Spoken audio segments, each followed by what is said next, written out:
Now that you've created your student activities, it's time to give your students access to them. In this video, I'll show you how to start assigning your activities in Google Classroom, and we'll also discuss how you can use a feature in Google Classroom to differentiate activities for your students. So let's get started. When you're ready to assign an activity, the first thing you'll do is click on Classwork at the top of your Google Classroom page. Then you'll click Create, and then go down and click Assignment. I'll be giving my students a Communities activity to complete, so I'll type in Communities for the title. This title is what students will see on their classwork page. Then I would like all of my students to complete this activity, so I'm going to leave this option at all students.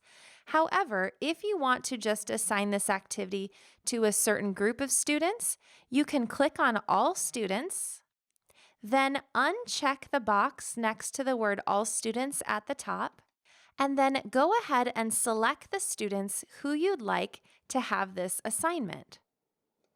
When you're finished selecting, you can simply click off the box, and now you can see at the top this activity has been assigned to just 5 students.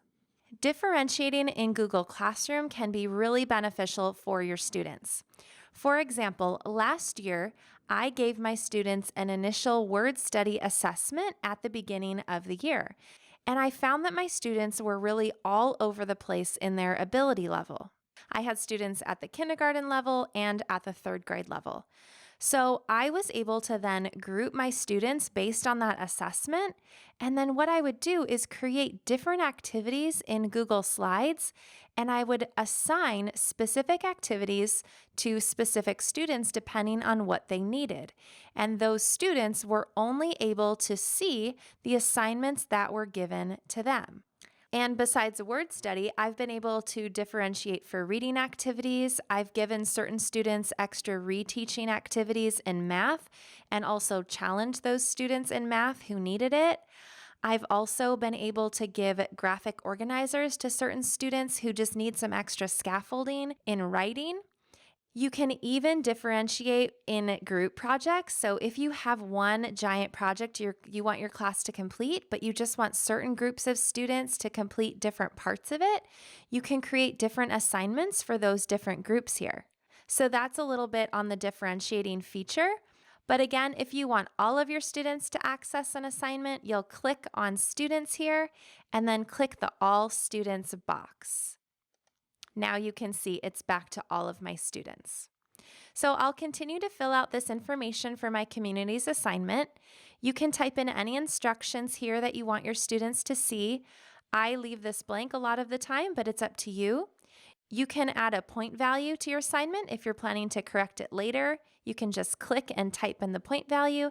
You can also select ungraded if you're not planning to grade it. You can also assign a due date to your assignment if you want students to complete it by a certain time. So go ahead and click on No Due Date, then click again at the bottom, No Due Date, and you can choose from the calendar when you want this activity to be completed by. Once you've filled out all of the information, you can now attach the assignment. I usually find that mine are in my Google Drive since that's where I create them, so I'm going to click the Drive button. If you have an assignment that's on your computer, you'll click Upload at the top of this screen and then click Select Files from your device to get it off of your computer. I'm going to go back to Recent.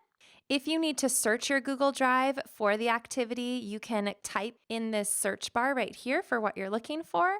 But when you do find the activity you want, you're going to click on it and then click Add. Now I have to decide if I want my students to just view this file or if I want to have them be a little more interactive with the activity. If you want your students to just view it, that means that they can't manipulate, change, or add anything in this presentation. However, if you click on Students Can View File, you can also change it to Students Can Edit File. If you choose Students Can Edit File, that means that they can all be working in the same presentation at once, changing what they need to, adding to it. Lastly, if you want each student to have their own copy and work in their own presentation, you'll click Make a Copy for each student. That's what I will choose.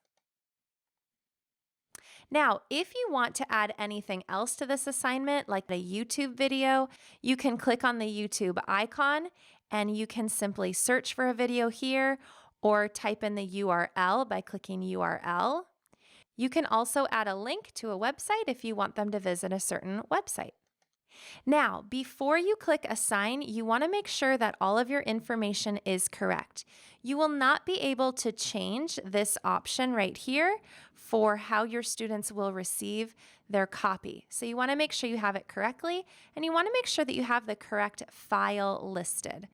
Now, if you want your students to have this right on their classwork page right now, you can just click Assign and you're all finished. However, if you're just kind of getting ahead of the game and you don't want students to access this presentation for a few days, you'll click on the down arrow next to the word Assign and click Schedule. This allows you to schedule the assignment, so you can choose which day that you want this assignment to appear on your student's classwork page. Then you'll click Schedule. When you're ready, you'll click Assign. Then you'll find your assignment has been posted at the bottom of your classwork page. Now, if you want to have your classwork page a little more organized like I do with these different headings, you can go ahead and watch the next video to learn how to do that. If you need to make changes to this assignment, you'll click these three dots on the right-hand side, then click Edit. You're able to change which students have access to this presentation. You can also change the title and instructions. If you do make changes, just have your students refresh their classwork page. I've done that quite a few times and they'll get the updated version. Now, what you cannot change is down here. You cannot delete your assignment here, and you also cannot change how your students get their copy, whether it's getting their own copy or working all together. If you do want to change that, what you'll have to do is click these three dots and delete this assignment and then upload it again with the correct changes. Well, that is all for this video. As always, if you enjoyed this video, please rate us on TPT and don't forget to tell your teacher friends where they can check out this course.